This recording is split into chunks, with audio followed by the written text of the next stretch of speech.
going to call the meeting to order. And Kelly does the roll call.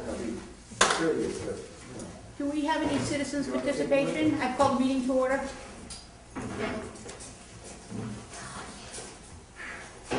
Now I'll ask. No, they're not. No, really, they don't need to participate. Okay. Do we have any citizens participation? This is the time of the meeting where citizens are permitted to assist the FinCom here in any matters that might be helpful? Quit begging. Okay. All right. Business. Brian, why don't you come on up, because I said that I didn't want to keep you late either. And Brian's going to give us some guidance on what we're going to get, when we're going to get it, and what he's found, and what. Great, thank you. Thank you.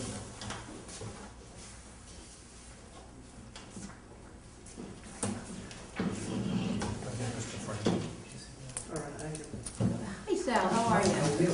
Good, thanks for coming by. I'm happy to be here. Is there any place I can sit? Anywhere. Anyway. Want to have you come up and speak about, yeah, I'm just taking on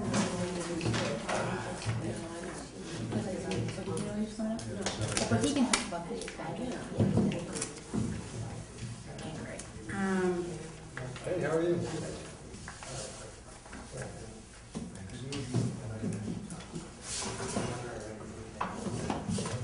So I've asked Brian, our town accountant, to stop in and give us an update, how far he's come, how far he has to go before he can begin to address the routine matters of the FinCom. And I'm very confident that we're going to get there, folks, this year.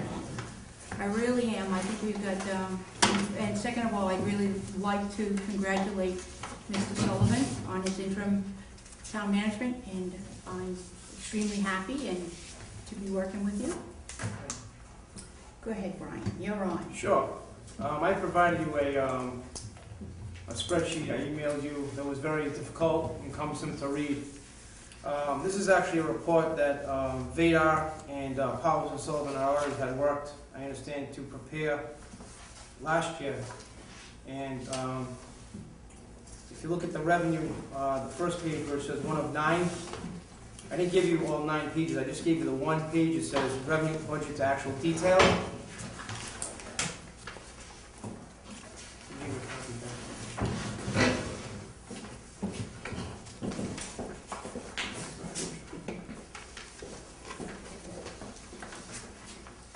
This is for FY12, but I can also do it on a month for a monthly numbers. I'll give you the detail, and then in the back on page 1 and 2 is a summary. And oddly enough, the detail does tie out to the year-to-date for the summary. But is this something you think you'd be comfortable with in terms of, the breakout? It tells you, your budget number as well as year-to-date. And I have the detail will be 9 pages, and the summary will be 2 in terms of the revenue. So it'll be good, something you can look at, and it'll be expeditious manner, understand how we're doing in terms of monthly basis. Then I'll build on that versus, and I can also do year over year or month over, month over versus month. Can you do it to the nearest 1,000? Sure. Good point, yeah. My assistant town accountant right now is still closing out the books. There's a number of adjusting journal entries. Cash has to reconcile for 1 or 2 months. Treasurer's office yesterday gave us the June final accounts receivable. Judy's on vacation this week, and she's working a little bit on that.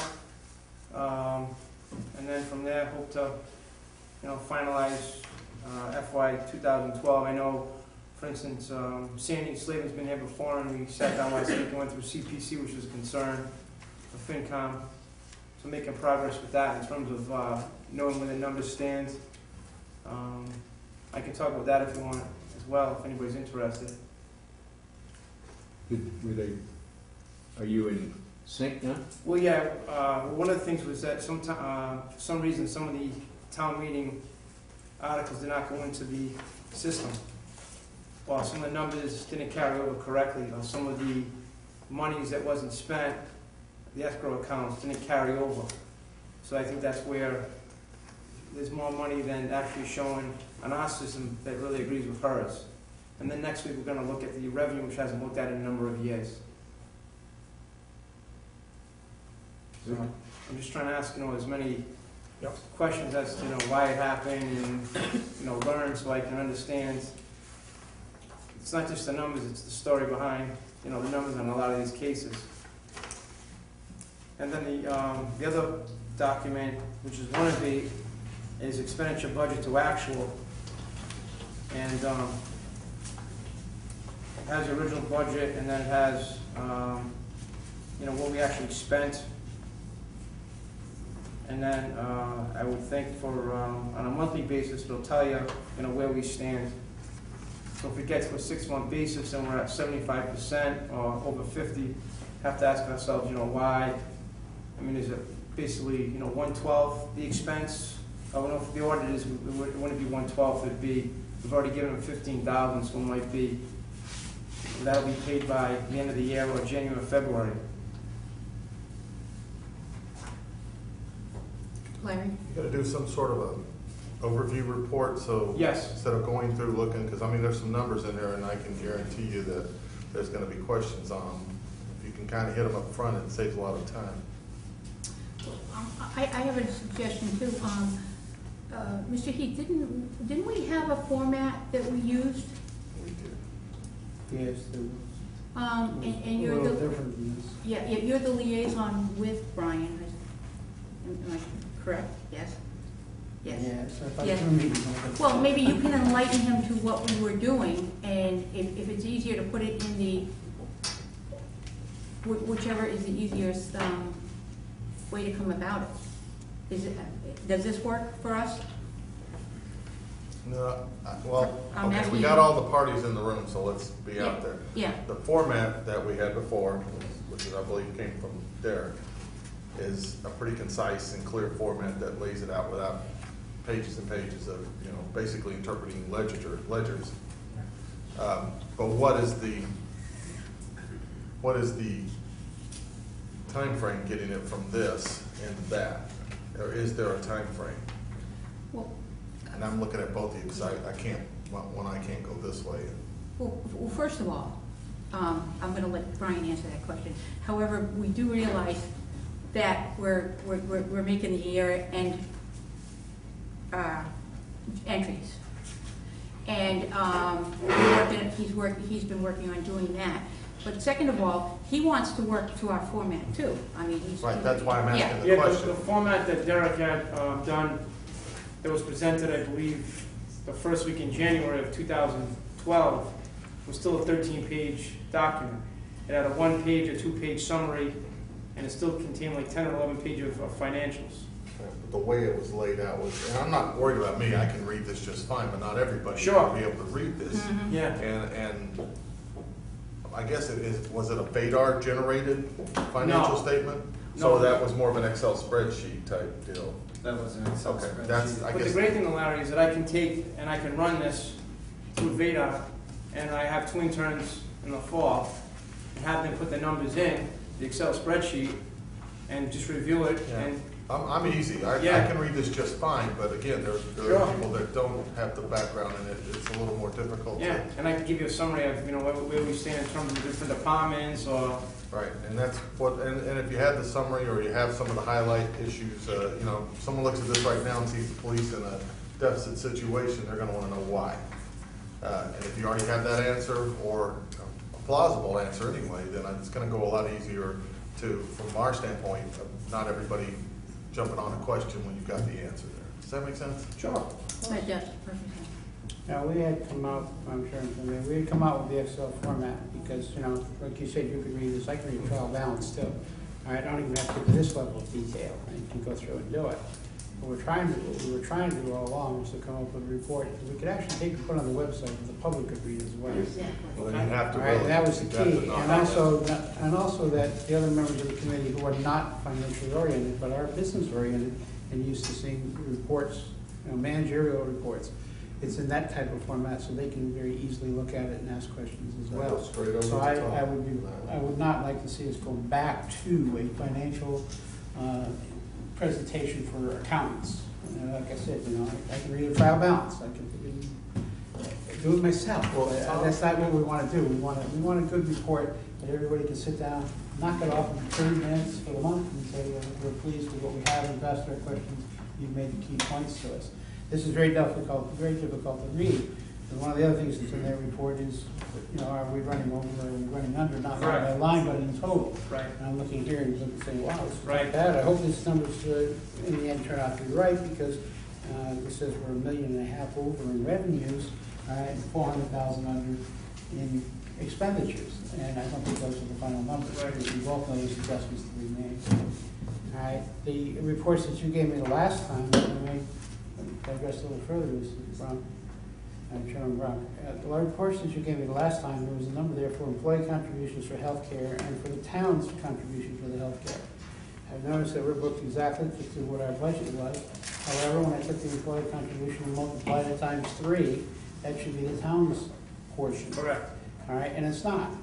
And I took into consideration everything. I couldn't figure out what to do with the COBRA. If I put the COBRA in as part of the town's contribution, we're only short $300,000. If I put it in as separate, we're short $500,000.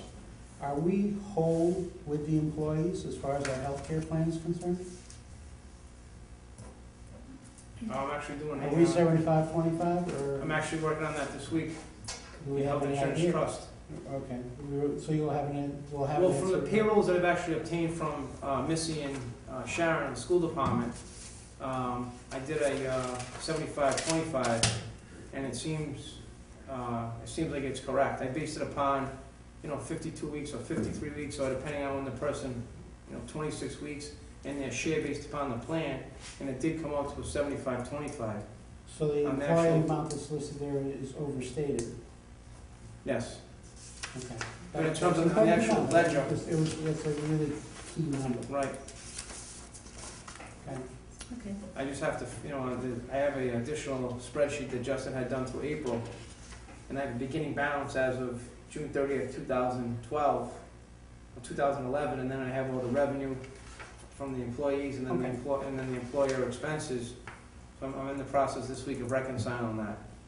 All right, I'd like to see a reconciliation, because that's a number we have to be concerned with. Correct. All right, and, accusations have been made publicly by some people. All right, I would hope that's not the case, that we're not out of balance. I actually just spoke to Susan Green 20 minutes ago Okay. about Blue Cross payment that was made, and some of it actually was for 2012 that I wasn't aware of. $200,000 it was a refund for FY12. They took it off the FY13 bill instead of the bill being $400,000, it was $200,000, but Okay, that really was FY12. okay, so there are major adjustments. Okay, good to me. So, excuse me. How close are these numbers to reality? Is there still major adjustments going through, or this is what we're getting to the point where, you're 90% there? It's tough to say right now, Larry.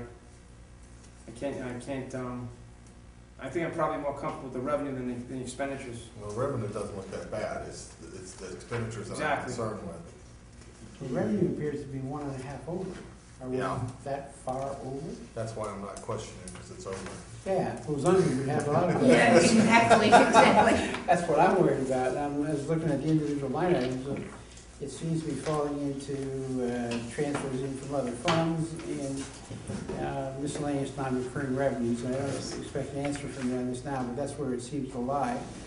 And then there's also the property tax number. It seems to, but that comes in balance up top. Those two numbers seem to be off. It's quite a bit for those numbers to be that far from budget, so I guess we wait on the revenue side.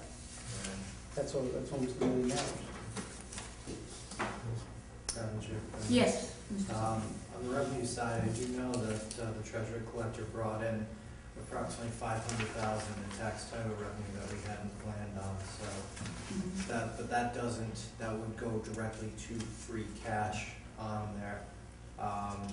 One of the things I know that Mr. McDonald brought up, the police budget, that,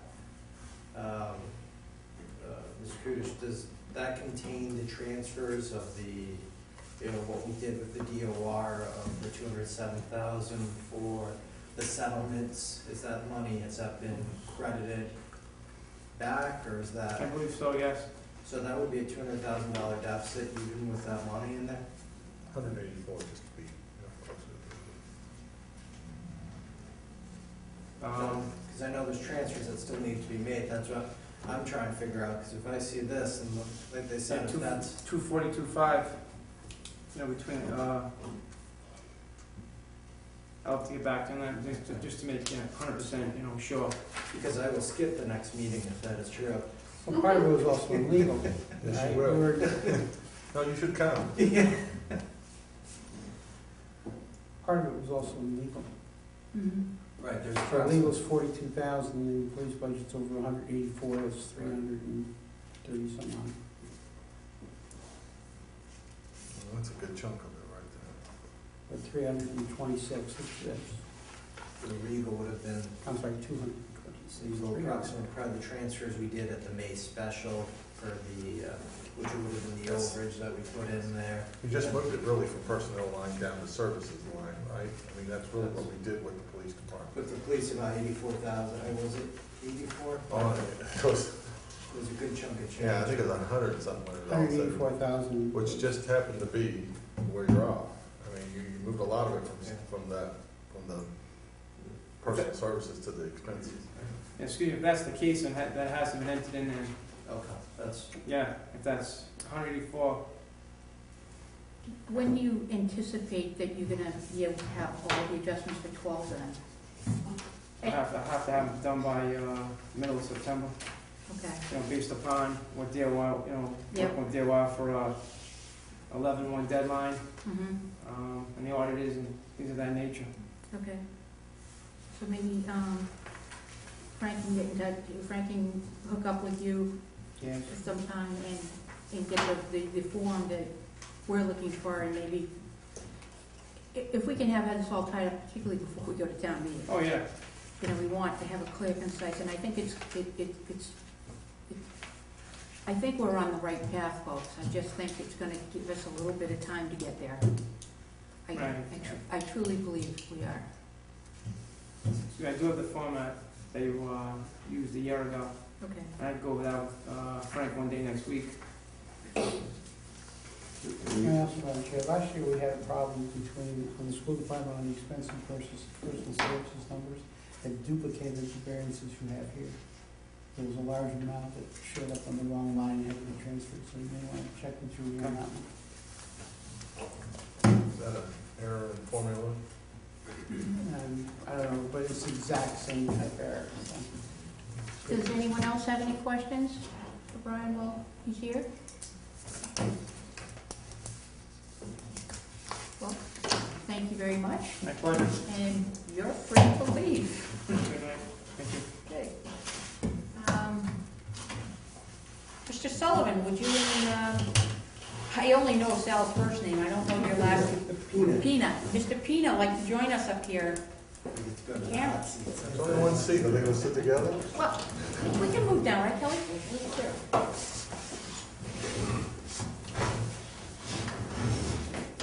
Wise guy.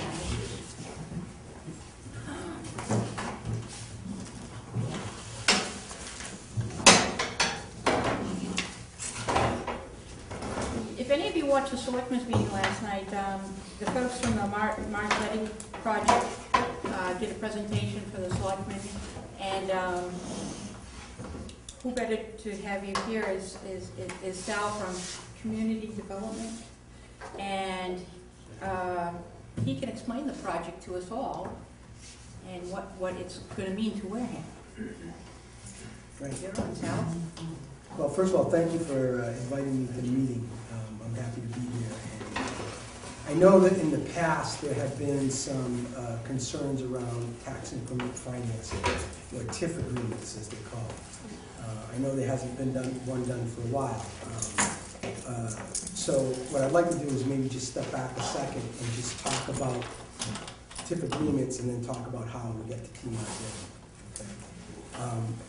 TIF agreements are generally agreements that allow people to abate a portion of their taxes, and they do that. It's usually an incentive for employers either to locate in an area or to remain in an area. The thing that's important about TIF agreements is not the local agreement as much as the state agreement. The local agreement is a prerequisite in order to get a state TIF agreement. And the money is much greater at the state level. So locally, if the local community does not provide the TIF agreement, then the state will not do it. Okay? So T. Marzetti is a very interesting company. They are, and anybody who's driven down 495 onto 195, yes, it has that wonderful aroma of garlic and whatnot. They make croutons. They happen to be the largest crouton company in the world. So we have the largest crouton company in the world located right here in Wareham. They do over $1 billion worldwide in croutons. They're faced with a key decision right now. They have their home company is in Ohio. The parent company is in Ohio. And they're looking, right now they have a situation where they have their packaging plant in New Bedford and their production plant in Wareham. And so they're faced with a decision to try to consolidate their packing and production plant here in Wareham or move the whole thing to Ohio. So both options are being explored right now. And one of what they consider a material condition of that decision is a tax increment financing agreement. And I say that to you again because I want you to remember the state side of this. That's what's really important about this. Now, T. Marzetti currently employs 140 employees. They have 10 in New Bedford, and if they are able to stay here in Wareham, they will move those 10 people from New Bedford to Wareham, and then they will create 25 additional jobs. So that'll give them a total of 175 jobs. Now, I've been in negotiations with them, with Elsa Miller, our assessor, and I need to just talk a little bit about the building in which they're in. They're in 15 Kendrick Place right now in the industrial park across from Wareham Crossing. There is another vacant building in the industrial park that they are looking at and are considering renting from the owner. And if they do that, what they will do is they will move a portion of their packing and distribution activity from 15 Kendrick, and they will move it to this other building and then create a much larger packaging plant in the other building. They will then take that empty space that they've created by that move and add more production ability. So what they're looking to do is take approximately $8.5 million. They want to take $6 million of it just in equipment. Now, you should know that that equipment is already tax exempt. There's no taxes on that equipment. The other $2.5 million they want to put into improvements into the new space. Now, after speaking with our assessor, one thing has become very clear to me, that when you deal with commercial spaces, they're very different than residential spaces. So $2.5 million in work in a new space does not translate to $2.5 million in a valuation increase on a building. Because essentially what our assessor was saying is that in that building, you're basically buying the box. And what you do on the inside of it, you do to make your company work. So it doesn't necessarily have value to the next person who takes that space, if that space is on the left. Because they might have to basically rip it out and put in their own pieces to make it work for their company. So we estimated, and we did an initial estimate of the cost, and we estimated that it would increase what's called the base value about 10%. Okay? So the building's valued, do you remember the value of the building? Was it $5 million? About $4.5 million. $4.5 million, yeah. So what you're talking about is a 10% increase in the base value of that $4.5 million. Now, when we did the numbers, when we rolled out the numbers, what that equated to for T. Marzetti is about an increase of 10%, of like $10,000 over what they would have to pay, okay, over what would be paid on the building as it stands now, okay? So they're looking at $10,000 per year that they would have to pay more than the current value of the building. What they've asked us for is, they've asked us to join them as a partner and to split that $10,000 with them over the next 20 years. So what they'd be looking to do is they would like to still pay $5,000 over what the value of that building is, okay? And they'd like the second $5,000 to be abated, okay? So that they wouldn't have to pay that money. So over the course of 20 years, what that would be is the town would get actually $100,000 more over the course of 20 years, and they would forego $100,000, okay? So that instead of making $200,000, the town would make $100,000 over the course of that time period. Now, from where I sit as an economic development director, I would just tell you that while I appreciate $100,000 in my pocket, as anybody would, the value of them staying far exceeds $100,000. Because if they do leave, now you have 2 vacant buildings. And the building that they're in, the property owner could come to the town and ask to have his taxes abated because now it doesn't have the value that it currently has. In addition, we would have 140 people who would no longer have jobs because they moved to Ohio, and I'm sure those 140 people are going to Ohio with them. I'm sure a couple of them with few, maybe some of the higher echelon managers might do that, but I would doubt that a large percentage of those people would move to Ohio. And so now we have an industrial park with two vacant buildings instead of one with 2 more full buildings. And one of the things that from my perspective as an economic and community economic development director is that sort of creates a what I like to call a ghost town inertia. We should be moving the other way. We should be moving towards filling things and making it exciting to be here as a town and having businesses wanting to be here, as opposed to businesses leaving and creating sort of that ghost town effect. That all of a sudden, gee, one by one, the businesses are gone, and next thing you look up, half the park's empty, right? And everybody's wondering why. I'm working with them to try to get just a couple of basic numbers that I think would be important for everybody to understand. You know, those numbers have to do with what their financial impact is locally here in Wareham, what it is in Massachusetts, okay? I mean, in Southeast Mass, in our region, and then what it is statewide. Because when you have a company that brings in $1 billion, they have a big impact in the state in lots of ways, in terms of state taxes, in terms of their purchasing power and their buying power for local goods and services. So T. Marzetti went to the board yesterday, asked the board if they would consider providing a TIF, the Board of Selectmen. The Board of Selectmen agreed to allow them to put a warrant in at the town meeting.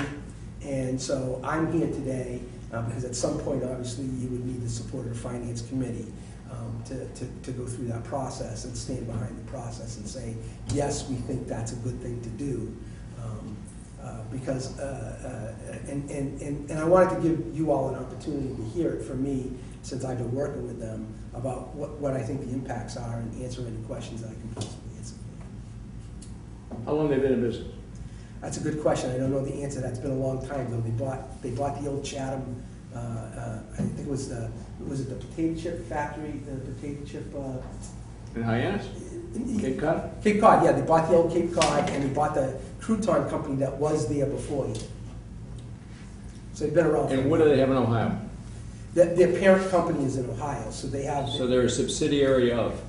T. Marzetti is, I believe, is the parent company. Probably just a corporate office. Yeah, I believe T. Marzetti is the parent company, and they have I think they have 4 different companies, because they do other products, like for example, they do, and I could get these answers, but they do like salad dressings, for example, and they have another company that sells those, which is part of the bigger brand of T. Marzetti. And they've got 140 employees in Wareham? That's correct. What do they pay? What do they pay for wages? Mm-hmm. I don't know those answers, but I can get those for you. I asked them for the payment. Have you walked through the plant? I have walked through the plant, yes.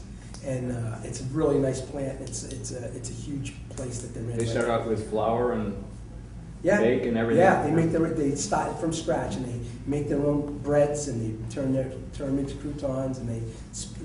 What have they been doing over the past 10 years? What has the growth been? Another good question that I don't know the answer to.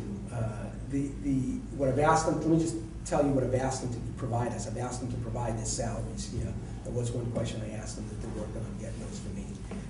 I will find out a couple of those issues related to the growth and the years of service in the field. But I do know that in this past year, they made $1 billion as a corporation. Oh, four different Four different companies that make up this T. Marzetti company, and they brought in over $1 billion. That's why they're the largest crouton company. Are they union? I don't think they are. I don't think they're a union corporation. I think we talked about that. I don't think they are. Those are all excellent questions. Thank you. Yes. Actually, never mind on that one. Thank you very much for answering that one. I don't think you can go in with the idea of $200,000 versus $100,000, because really it's coming down to $100,000 versus nothing, or less than nothing. To even mention the $200,000 is probably going to cause more issues, because there's a level of greed that you don't want to deal with at this, because we certainly, if we give them that type of an agreement as a town, then they're going to be more apt to move in here or stay in here, if you will. But if the word 200,000 should never even come into the conversation, because it's not going to be a selling point at all. It's actually going to either be 100 or nothing. Right. So. Thank you. That's a really good point. Thank you. Yes. My experience with TIFs is that they're also part of usually the financing instrument. All right, that the money that they're receiving is not a profit motivation, it's actually to pay against the actual loan for the expansion. So that's the other side of it, is the incentive to them, and really what happens by the time they're done, between what they get from the state and what they get from us, is not going to be the whole thing, but it's a good-sized chunk, a good-sized piece, all right? But it's, I hope nobody would think that this is, we're giving away money to somebody to stick in their pocket. It's vital for many times, for the expansion itself, and that's the incentive to do the expansion, because you have almost a guaranteed financial instrument, which you'll get better rate, they'll get better rates from the banks, et cetera. Right. Our problem is yeah, we might lose the 5 per year, but we gain the 5 per year. Now I'm more concerned about if they were to move to Ohio because we didn't provide the TIF, then what's going to happen is what you said, that building is going to go back for abatement, all right, and it's not going to come anywhere near what we're getting now, which I believe the number I heard last night was 140,000. So we could be risking 6 figures at this point. Yep. Yes, Mr. Trudeau? From my perspective, dealing with jobs that are not paying significant salaries. However, that is the base of our economy. And anything that we can do to create jobs, because you're not talking about potential 10 jobs or 25. You are talking 175 jobs, or the loss of 150 to the state. From my perspective, whether it's the guy in McDonald's or wherever, these are entry-level jobs that The majority of them are. provide upward mobility, and I'd hate to think that we were participating in the loss of 150 jobs. And you made a good point, because they're actually manufacturing jobs. Yes. Yeah, in this particular case, and which is part of the reason why they have relief on some of their equipment, is because they fit that manufacturing category. So that's a really good point that you. Environmentally, there are no issues on the No, there are no issues. It's no good when you drive by. Basically, they're a big bakery, is what they really are. And So they work around the clock. they do 24/7, 7 days a week. Yes, they do. Dominic? Has anyone, 2 questions. Is it a publicly traded company, do you know? I think that it is, but I can check on that. The other question I have is, has anyone looked into how risky the business is as far as anything? I'll just throw the word out there, Kurt Schilling. Is that something I shouldn't say? I mean, how risky is the, obviously, they've lent money to plenty of companies that have gone belly up too, so I didn't know. Yeah, I don't think. The risk factor of that. No, is with the anything- growth, no, this company's been in business for a while, and the fact that they're a leader in the world tells me that it's not a real risky business that they're in right now. I mean, they could take some losses for a while and still make a lot of money. And we're not giving them anything out of pocket or out of the town's coffers. That was the real problem, the 75 million to short companies. So curious, they haven't asked for more, frankly. I think the reason that is there are two reasons, I think. You know, one is, it's because they really want the state tax incentives. That's I think is number one. And number two, they recognize that the $2.5 million that they have put into the building, which primarily are things like, because they do food products, they have to have special washable walls and ceilings and floors. So they have to, the whole entire side of building has to be sanitary. So they have to do certain kinds of things to it to convert it. And they understand that that's just the nature of their business. I think you had mentioned earlier about it helps to pay for the Yes. yeah, I mean, Yeah, and so if you think about it, if they put $2.5 million in and we abated 100,000, that's about 4% of that number. You know, of just and so from their perspective, they're putting money in to make their business better, and they understand that money is going to increase the value of the building, which is not their intent. Their intent is to make their business better. But they recognize that, and so they've only asked for a small part. One of the things we talked about, you know, you get into negotiations with this kind of stuff, and one of the things I was very clear with them about is that I didn't want them to go beyond 50% of the request that they had. I said, we'll be your partner. The town will be a partner with you, but we're not going to, be a loser, but we'll be an equal partner with you, because we want to show that we're business friendly. We want to show that we understand that businesses have needs and that those jobs are important to our community. So they were I think they were very pleased by that, frankly. I was told they work with a group called Ernst & Young, which represent them. And I was told today by the gentleman who represents them that at the upper levels that they were pleased with that idea that the town would partner with them. They liked that. And I think it's really important. One of the things that's really important, and I say this, I want you to understand, is this company has a very good name globally. They're not interested in having anything happen to their name, okay? And they would love for us to be a good partner with them. And I think that that's a really important consideration on their part. So I think how we handle this is just as important as giving them the TIF. We need to go into it, I believe, and say to them, we respect you as a business, we respect the fact that you provide jobs for people in our community, and we want you to be here for a long, long time doing that. And we're willing to work with you to make sure that you can stay. And I think that if we can do that, then we have a very good chance of keeping you. Okay. I also believe they're hooked up to our water pollution control. Mm-hmm.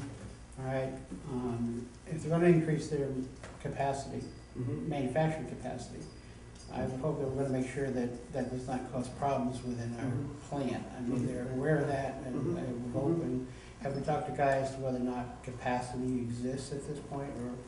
No, I haven't talked to Guy about that, because I think this all happened really quickly. Yeah, okay, that's fine. Yeah, they're on I don't know why they waited, to be frank with you, but they're on a relatively short timeline.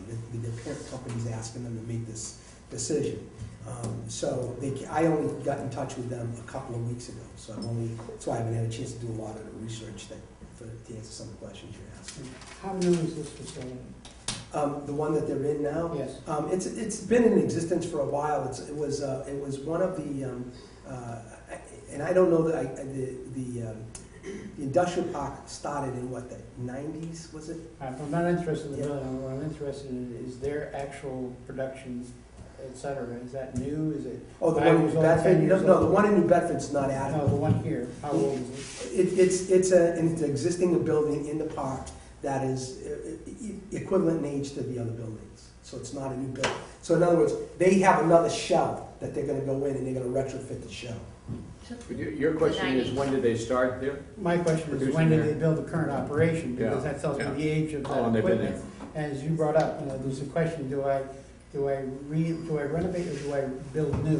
Mm-hmm. All right. Sometimes the cost of building new is prohibitive enough that you say, hey, I'm gonna stay where I am, and that gives them an incentive to be. I there. think That's that's why a, I'm asking. yeah, that's a good question from, and we didn't get into that issue specifically, but my impression from the discussions is it's a coin toss for them. They can go either way. Okay. And I really believe that, you know, there's some businesses that would use that, you know, as a ploy for you to do that. But I don't think in this case that's what's going on. I think they legitimately can say, okay, we're just gonna move to Ohio. You know, Ohio is willing to give, I'm sure Ohio would love to have those jobs there and is willing to give them all They're kinds of. very aggressive. Yeah, Ohio. yes. Ohio is known to be aggressive. Yes, absolutely. And again, the parent company is there in Ohio. So they have You know actually. where in Ohio? He said it, but I can't remember. If you can get that from me. Yeah, I will, absolutely, absolutely. I will do that. You can always go, their website's very good, by the way. You can go on their website, okay? Yeah, T. Marzetti. Okay. And you can go on that website. And it's Chatham, what they sell here is Chatham croutons. That's the big product. Something that I look into though, as far as moving to Ohio, I mean, someone should look at where their sales are actually. Most of their sales, if their sales are, you know, more here on the East Coast or anything, obviously transportation is a big key in the cost of anything. So to move to Ohio and then ship everything back here is a cost factor that, you know, that Yeah, it is the cost factor, you know, if you keep your plant out here, now your shipping costs for your sales of your product. Yeah, but their raw materials Something are you know, Midwest. nationwide, you know, I didn't know, Yeah. you know, what they would be in this part of the country, you know. Yeah, it's- But as he just said, okay, but, You know, as Tom just said, you know, right now they're distant from the raw materials, all right? And what you're saying is they're distant from their final market. So there's cost of transportation there either way, okay. all right? You know, No I matter was which trying way to they go, say- it's gonna occur something slightly different. Right. I don't know, cost factor, if that would be anything for it. If it did, they would never come to us and said, I want to expand. Okay. It's David? gonna be more along the I tip think line. it's terrific. Good work. Thank you. Okay. Thank you.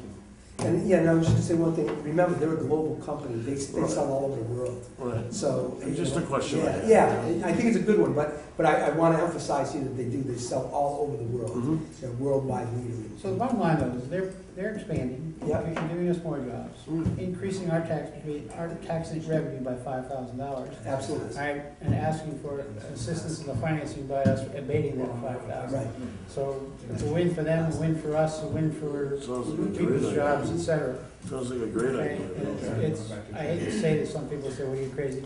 It is only $10,000 a year. Let's not talk the 100,000, because, you know, if we go back to. And how many years we're those talking- numbers we're were talking conservatively 20 years. estimated. They could actually even be lower than that. Those were conservative. The present value of that 100,000 could be 75,000. But it's money we didn't have. I know, but I'm saying that, you know, the 100,000, the present value is very low. You guys, I'm in every week with something like this. Do my best. Yes. I'll do my Yes. best. Thank you. Thank you very much. Thank you. I appreciate Now the that we're all time. tip experts, right? Yeah. Now that we're all tip experts. I do hope that we can do more of these down the road, because I do think that they're helpful for folks. And I hope that we can, get across to folks that we really are business friendly, and we want those businesses here. So thank you very much. I appreciate it. Thank you. Buddy?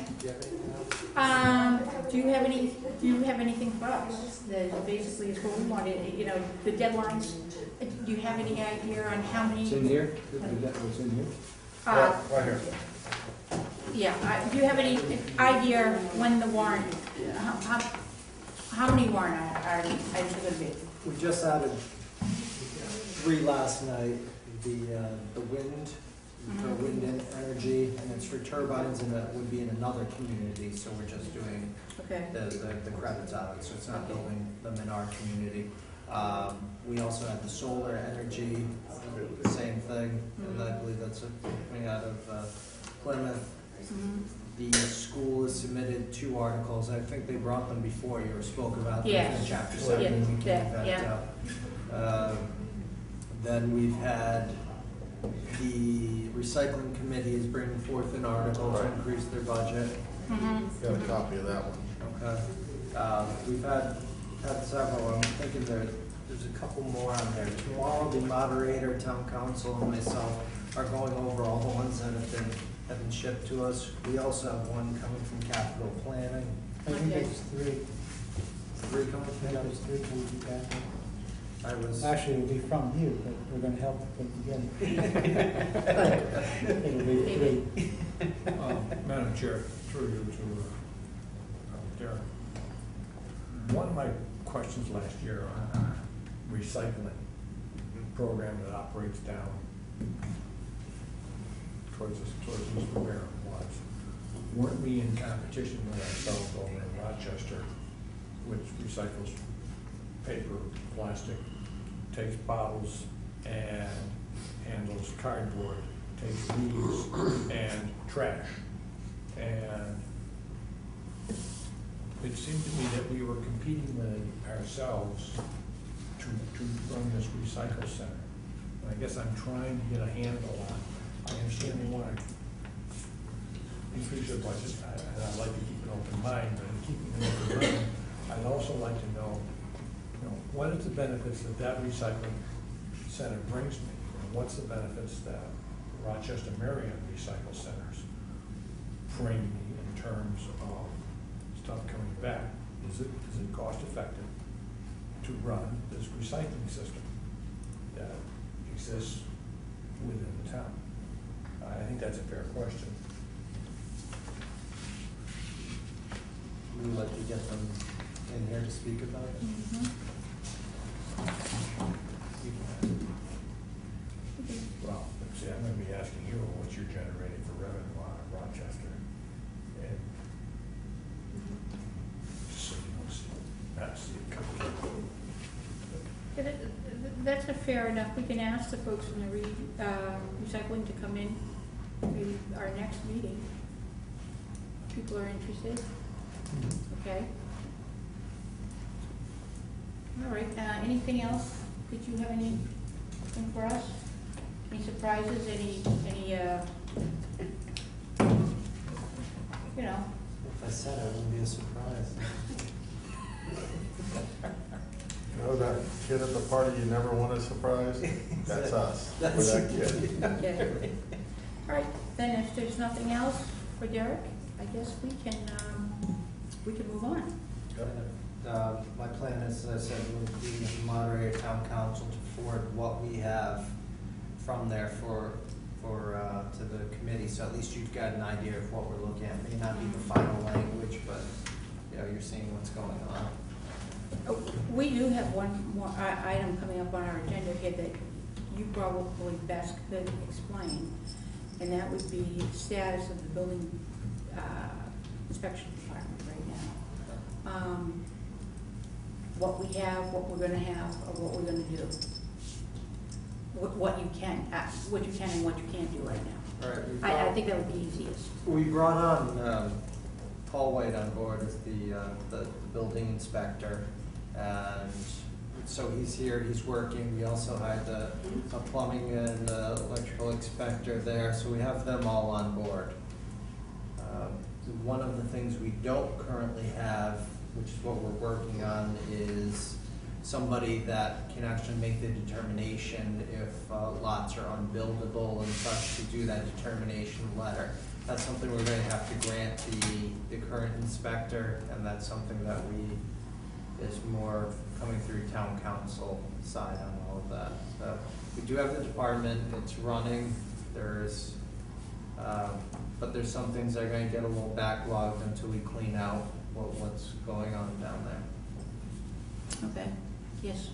Am I right in saying, I don't know his last name, but Jay used to be, did they hire him to help Mr. White in the transition? There was. Is he still available? Is he still with us, or is that already over? That was a short period of time. That's what I want to know. Is that done already, Derek? Yeah, I believe that he's all done down there, if not wrapping it up now. And actually, I have to say, he was pretty amazing. He's somebody that the town called in the morning, and he was in there in the afternoon. So I don't know how many people you can count on to do that out of your little. Well, he was here for a long, long time with the town. So that was a very good thing. It was a smart thing to call him out. Okay. Anyone else have any? I have one more question. Sure. On the plumbing and the electrical, they were part-time. Are they still part-time, Derek? Yeah, that's who we call them in, they're part-time, they can work for other towns in their capacities and such. Mr. Parker's still the electrical inspector, isn't he? Yeah, I Yeah, believe. okay, just the plumbing and the building. Well, Mr. White on the building inspector, he's full-time, correct? he is, yes. Okay. Licensed. Yes. I'm sorry? Some might say overqualified. That's what I thought. Oh, is he? I don't know. Okay. Some might say So something else. what jobs do we have out for a bid now for those departments? Do we have any, or are we trying to fill anything, Derek? Not currently. Not currently. So Mr. White is gonna do, because we had Miles and we also had, what was his name? Paul, another Paul. So Mr. White's gonna be doing both of those jobs right at the moment, or? Mr. White's in the capacity as the building inspector.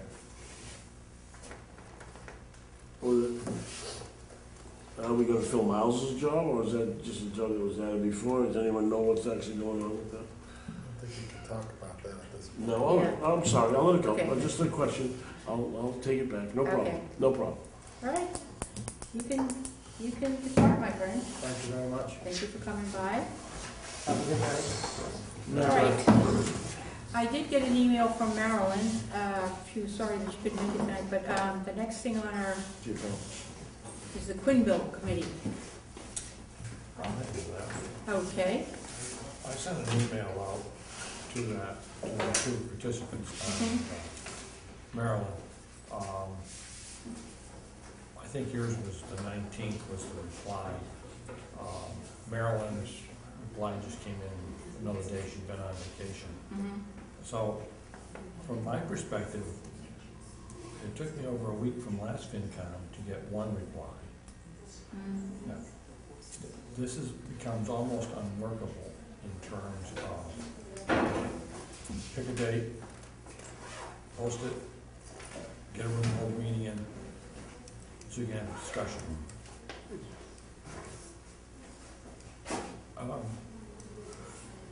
I hear what you're saying. I mean, to me, the open meeting law is working perfectly.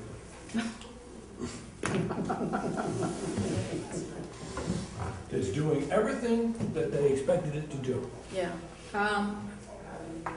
So you're frustrated, okay. I think I indicated that in the email I sent you. Yeah. Okay, what are we gonna do about this? So we gotta get this, this is really an important issue that is, Okay. What is the issue that you wanted to find? Maryland's got the data on the Quinville as an entity. yeah, I've got the data on the police contracts. And we have a reserve person who last year was the chairman, who's up to speed on it. So the question is, what do you want from a subcommittee? I want to have all the information as to what exactly it is costing the town. First of all, when we signed on in the 70s, it was a 50-50 split. So we agreed to sign on. Well, we need to be able to tell the folks at town meeting, I would think, is where it would ultimately go on a warrant issue. We need to be able to bring it to them and say, hey, look, this is what happened. This is the history. But now it is costing the taxpayers this amount because the state doesn't contribute any longer. And I think we should say, I think it's imperative that the town know the information of what's it's costing us, what other benefits that are in the contract that folks get, and do we want to continue to pay the 100%? Because the court said we don't have to do it, but if we sit by and do nothing about the Quinville, it's going to mean that we've accepted it, and it's going to be, if we want to in the future put the ball out there, they're going to say, hey, you guys missed the boat, you should have done that a long time ago. And I think it's imperative that we bring it to the voters and we bring it to them and say, hey, look, this is the situation. How do you want to go forward? Go ahead, Mr. McDonald. It's actually, the scary part about this, number one, is wow, how do I put this in a nice way? The inability, or the what my dad used to call it, the ignorance approach. Everybody out there, the selectmen, all of us, we all know about this. And I've read in other towns where they've used this as a negotiation tool in contracts, but they used it before. They're not going to. The problem is we have ignored it so long that it's an issue now. We've basically. Well, so we've only got a court ruling in the last 6 months. Right, but in that 6 months since that court ruling, many of the towns had either prepared for it, which is the legitimate and logical way to do things, or they right after it was done, they went back and said, okay, this is the situation, because legally, I don't believe, and again, this comes down to the contract and town council's opinion, but legally, I don't believe we're obligated to pay that. And by doing so, we're accepting the responsibility to cover that money without. Well, we're not responsible, and that's what we need So to. why are we paying it? Because no one has done anything about it. Madam That's Chair. why the subcommittee. That's why the Get all the subcommittee facts needs to be out. there. What happened, why did it happen, what were our alternatives, all right, and what can be done going forward, which might include what are other towns doing. All right, the court ruling was totally unexpected, all right? The court came back and said, you're not obligated to pay it, but you can if you so desire, okay? Our contract is, the So wording what- of our contract is such that it refers strictly to the Quinn bill. So when they said you don't have to pay it, it applied to us. All right? Now, the problem is our payroll system has been paying, you get one check. All right? Problem is we don't have the money coming in on the back end. So we need a warrant article that says we are only obligated for that part. of the- No, that's our situation right now. We would need a warrant, or we need guidance as to what to do about the unfunded portion. Are we going to pay it? That's what I'm saying. We would only pay the town's share of the obligation. Yes, all right. But Now, understand, What's the reason? there was, we went into the Quinn bill at a special town meeting vote. Right. That's the reason why we've had the opinion that it has to go back to a town meeting vote. If it had been done any other way, it would be different, but it's a town meeting vote. So, And and that's the whole reason, what do we need to do? All right, in the meantime, But you- negotiations have to start on the next contract. Right. We continue to pay the next contract signed, and by precedent, we automatically pay. Bingo. There you go. All right, so you just cannot ignore it. No. But, so Unless you why, intend can we to just pay. create a warrant article? I mean, can we But just, we have to be able to create the warrant article by September 7th and have it to the town. And we have to make sure that we have all our facts. And what, initially, when we went into it, when we go to town meeting, we have to tell the voters, look, when we went into it, we went in as 50-50 partners. Now, and our cost is so much, and the state was putting an additional amount. Well, now the state is doing nothing. Do you, as the citizens of Wareham, want to pick up the full amount of the Quinn bill, which is going to cost you this amount? Or do you want to do away with the Quinn bill? don't give it, I mean, it isn't an either or, it's just, the warrant article would say that we would only pay the town's obligation. There is Well- no. But that's. And then if that gets voted down, we just continue to go where the hell we're going. Well, the problem is, it's, wouldn't it be either or? I mean, it would be, if we're not gonna pay our share, Well, we're gonna pay our share, but we're not paying the 50%, which has been the state share. That's right, there is no share anymore. There The state isn't. isn't paying anything, The so state isn't you paying don't anything. have a We share agree- The anymore. agreement was that the town would pay 50 and the state would pay 50. exactly. Yes. And the court says the town only has to pay what its share is. Which is what we're doing, which the town meeting agreed to. The question is what happens to the other 50? And the state was gonna reimburse, I assume the state was reimbursing the town for its share of At the one time. 50%. And then they And it's reduced no it, longer and then doing they it. stopped it. Yeah, so, Okay, now, it doesn't even necessarily have to be done at the fall meeting. The problem is, it's if a contract is signed before it gets addressed at town meeting, and we have been paying it, which we have been, then it becomes by precedent, that's it. We're still, Yes. we're in bed for it, all right? And it just stays there. That So was an that's, opinion coming out of one of the attorneys. That's why this has got to be looked into. Right away. Now, how much is our share, Frank? Do you Well, right remember? now, it's 180,000, but there's a couple contractual things and everything else, and also the way that some of the non-degree, college degree it's, incentive is written. I would say it's probably in the vicinity of $130,000 a year. It's a good amount of chunk plus change, plus the pension, and I mean, it's plus everything else. it's Yeah. loaded. That's our, the portion that we're paying for the state right now, okay? The total education incentive was $365,000. All right, But our they're- share being they're- 185. Their salary goes up, and Well, that's what I Yes, it's wanted. based on percentages. If it's a bachelor's degree, it's 10%. No, I'm sorry, It if goes it's an up to associate, 15, it's yeah. 10. If it's a bachelor, it's 20. 20. If it's a master's, it's 25%. So Okay. education alone is costing us $365,000 at this point in time. So an officer with a master's degree at the lowest rate is picking up $10,000 in educational incentive. 5 from the town, and at one time 5 from the state, but now it's a right. And- It's never been No, authorized. and I do believe that we have the responsibility to bring it to the town meeting, to let them, if they want to vote it in, fine, let them vote it in. But I think they need to know how much they're paying out. okay, but do we have to have an open meeting to do that, or can we Open just meeting create? law- Open meeting law Meeting law. requires. But you can't create a warrant without having an open meeting? Is that, huh? I don't think you have enough facts. I think you have to have the facts, though. This is Yeah. the problem with this, is it's like we're going into a union negotiation to a certain degree.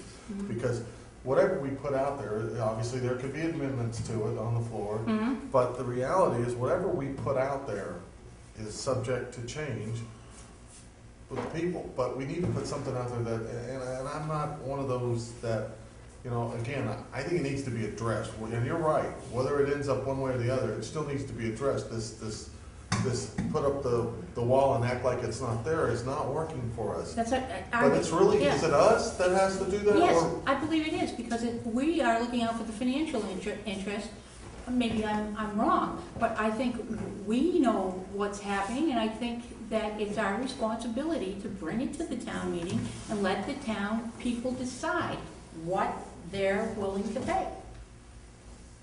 Go ahead, David, you're up first. Ours to educate the town meeting. It's up to selectmen to take action. They are the ones that deal with the town administrator. He is the ones who are responsible for that. Now, they've known this situation's existed since I can remember us bringing it up with John San Jeanette. Now, so this isn't like having a submarine surface in fresh water inland. It's been known. No, but the court ruling is fairly recent.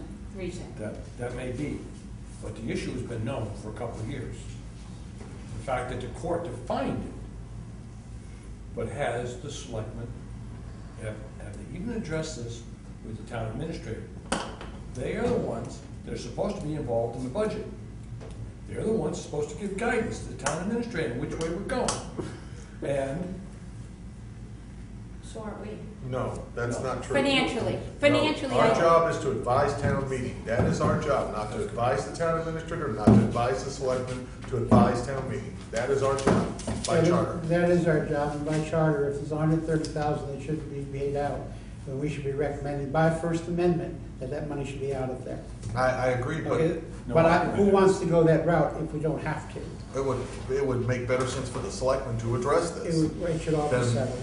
And it's not being addressed, is it? Right, well, no, it's Well, not. you're one of the first ones that says, let's address issues. We're addressing it, and now you're trying to block it. I don't know. No, I'm not trying to block it. Well- I'm just saying that this is something that needed to be handled. It's not being handled. I'm uncomfortable with us bringing a warrant article to town meeting. Why? Why? Do we bring warrant articles to town meeting? Have we done it in the past? Absolutely. Have we? We can. I didn't say that, I said, have we? Well, that's part of the reason for the subcommittee, is to decide what's the best route to go on. I agree with Maybe the that. best thing there has to be, maybe sit down with the police chief and say, look, we don't want to bring it to town meeting. There you We go. want to talk about negotiations or find out some other way of doing it. Let's find a way that everybody walks out with a win-win. But right now, I'll tell you what, there's a win-lose going on. And the losers are the taxpayers. And They're the we- losers. And we both agree with that. Yes. But the question is, we have two choices here.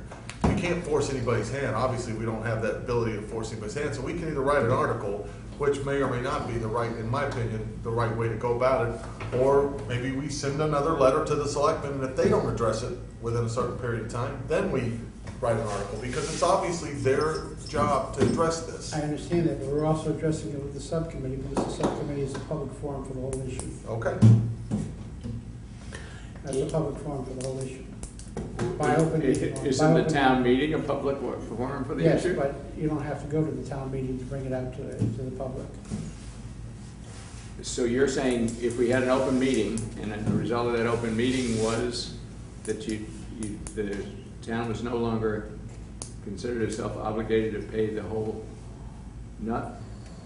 That they no longer pay the whole Back nut? with a recommendation for action, that's what the whole thing is about, that's why you have subcommittees. Would you guys, would you please humor me and come through the chair, because it's getting Excuse confusing, me, because excuse me. other people Sorry. are looking to I'm speak sorry. too. Okay. Donna, through the chair, is any of this in the police contracts right now? That's standing right now there, okay. My other question is, who has the ability to change those contracts? Is it the police chief or the union, or, in other words, if it's in their contract right now, we must be obligated in that contract for a certain time limit, or can that be broken because of this court ruling? In other words, if we're in a contract with the people, with the, Well, this is the whole job of the subcommittee, okay. I'm just wondering if our to get all the contractual facts obligation and is get, still there. and see if there's a way that they can use it as a bargaining tool with the police department. So as long as it's not a win-lose situation like it is now, the taxpayers have to have. I understand all this. Does this court ruling give us the right to break the police union contract? Gives us the right to not pay our share, pay the state share. The contract, sorry. So, okay. Does that contract mean we still have to pay our share? I'm not aware, I'm not Okay. sure. The answer to that, Madam Chair, is yes. Okay. All right, the contract refers to the Quinn bill specifically as the Quinn bill. It's the only verbiage, so whatever verbiage is in the Quinn bill is in the contract, just by that nature, okay? Okay. However, since the court said you don't have to pay it, then within the contract, you don't have to pay it. Okay. Okay, anyone, yes, Tom? I'm sitting here and I'm saying if this court has ruled that that the town only has to pay its share, that tomorrow the town should only pay its share. That's it. Well, it's up to the taxpayers to decide. Pardon me? Wouldn't you think it was up to the taxpayers to just make that decision? No, then They it's, made the original decision, that's the problem. To fund the Quinn bill. To fund the Quinn bill is originally. I understand that, but the Quinn bill now represents only 50% of what it represented prior to the court ruling. So the Quinn bill is different now. So we're now gonna just pay what the Quinn bill tells us to pay. But how is all that written? That's the key. Is it just say No, 50% of the Quinn bill? It's written that way. Okay. No, it's Okay. written that way. Okay. The key issue here is that no action is being taken right now. A A precedent negative action is A being. precedent is about to be set That's because correct. no action is being taken on this. All right, there's payments being made that All right. are not truly authorized. Who do you go to say The Board of only Selectmen. pay the town's The Board of share? Selectmen or the town meeting. All right, then, I mean, we don't want to be adversarial with the Board of Selectmen. I know. They're not Because doing that's it. it, because we're in the same boat. We're all trying to make the boat float better. Would we know the difference? Well, come on. I Oh, mean, no, I'm serious. Would we know whether we're on friendly terms or adversarial terms? Well, I mean, for the benefit of the town, I think that the issue ought to be brought up and dealt with immediately. Which We're trying to talking do. about That's $150,000 bucks. precisely what we're trying to do. Yes. So, the immediate is stop paying. Pay only what you're obligated to pay. We don't have that authority to say don't pay. All right, but what we ought to do then is suggest, I don't know, to the Board of Selectmen, that the Finance Committee is recommending to the Board of Okay. Selectmen that we, Write a letter. Madam Chair, I think that's exactly what the subcommittee was formed for, Yes. is to do Correct. just that. Correct. All right, there has to be a knowledge base to doing that, okay? all right, now, I'm looking, Tom, you're on that committee? I'm on that committee. Okay, are you going to be able to get together with David soon? I'll get Even to- if I'll get to- Marilyn doesn't? Wait. Let's get something rolling, and we can decide where you're gonna send it. We're gonna send it to the Board of Selectmen first, or bring it to the town meeting, whatever we're gonna do. Let's just, And we can't have a meeting, we have to post 7 days in advance, is that right? no, Is it- no, 48 hours. 48 hours. 48 hours, so why don't we have it Saturday morning?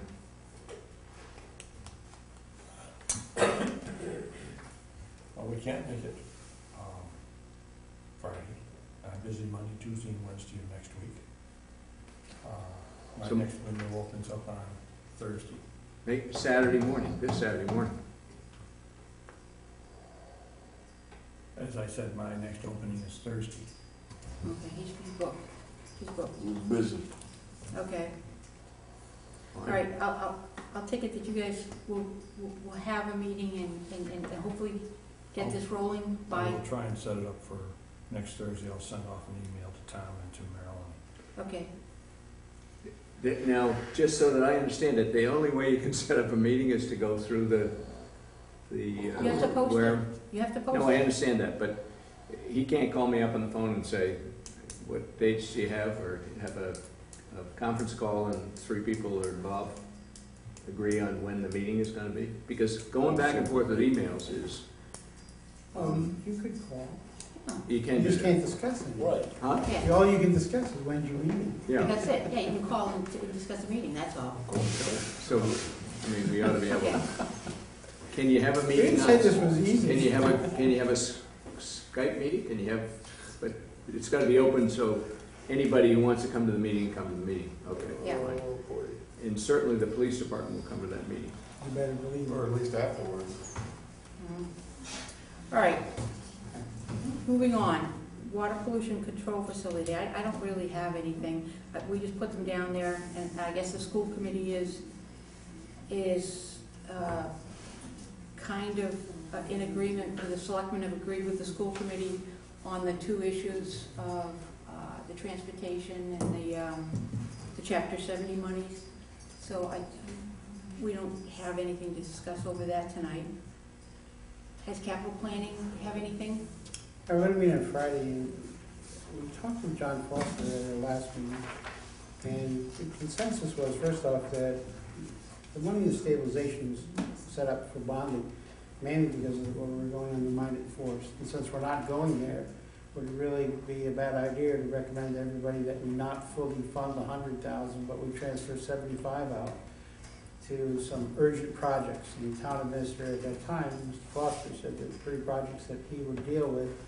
And number 1 would be to fix the high school Roof. gymnasium roof. Number 2 would be to attempt to fix the windows at the library, or what would it ever take to structurally secure the building. Not everything that the library trustees might have been asking for. And the third thing would be to look to transportation needs for the school committee. That's what they're going to meet and talk about on Friday, as to, they're supposed to, the town administrator is supposed to come back, which will not be Mr. Sullivan, and say what they think they would like to put in front of the town meeting. Okay, But they're looking at 75,000. Again, 75,000 gets broken out into 2 5-year, or 2 5 years and a 10-year note, I believe, or 3 5s. The idea would see how many, John estimated that we could fund $350,000 worth of capital items for $75,000. Hmm.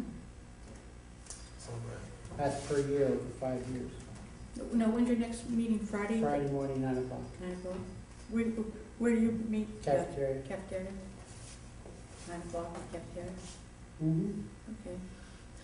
All right, anyone else have any meetings that, or any reports? Has everyone had a chance, the opportunity to look at the minutes of the meeting?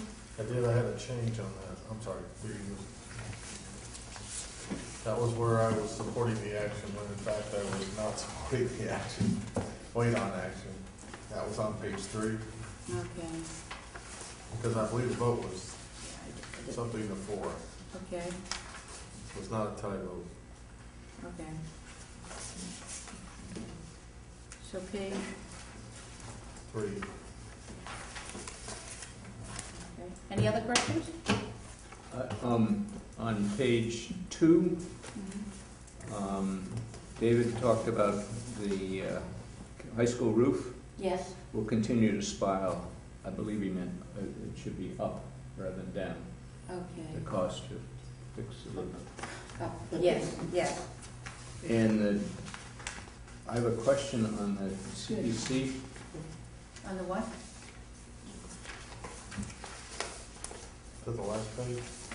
In the CPC, it says is, what the state does is it matches to a percent Mhm. the town surtax. Is that Mhm. correct? So it's not a reimbursement, it's a match. Reimbursement to me says you spend something, somebody's gonna pay you the same amount of money back. Am I, Yeah, you're correct. Maybe. Right? Yeah, He's correct. Yeah. Matching funds. so how should we? well, the state match. Matched, okay, A percentage match. yeah, matched, okay. Great. Any other additions? And I would entertain a motion with the corrections. So moved. Second. All those in favor? Aye. Opposed? Abstained? 600. Okay, all right. Moving down the new business. I mean, we've got the calendar in front of us for the warrant. I really would like to know who's going to work on the warrant articles when we see them. Who's going to be working on responses? We'll all work on it, we all work on it? Well, yeah, I just want to make sure that I've got people, because it generally runs down to 1 or 2 people get stuck doing it. So I want to make sure that we're getting ready to do that. Any other new business? And we're not going to meet next Wednesday. I think we'll move it to the 5th. Will be our next meeting. Yeah, there's a word. Yeah, okay.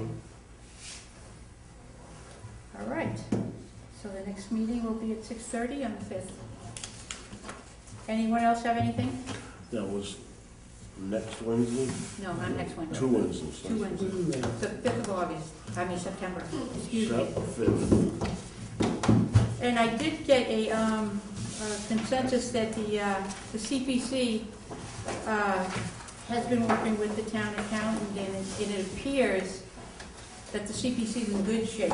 They'll know the final number. They're still working. Mrs. Slavin is working with Brian, and he seems pretty encouraged by what the number is going to come out to be. It's better than any other projects he's working on. That's good. So, I will entertain a meeting to adjourn. If there's nothing else? You approve the meeting, minutes, did I miss that? Okay. Thank you, guys. Thank you, guys. Second. All those in favor? Aye. All opposed?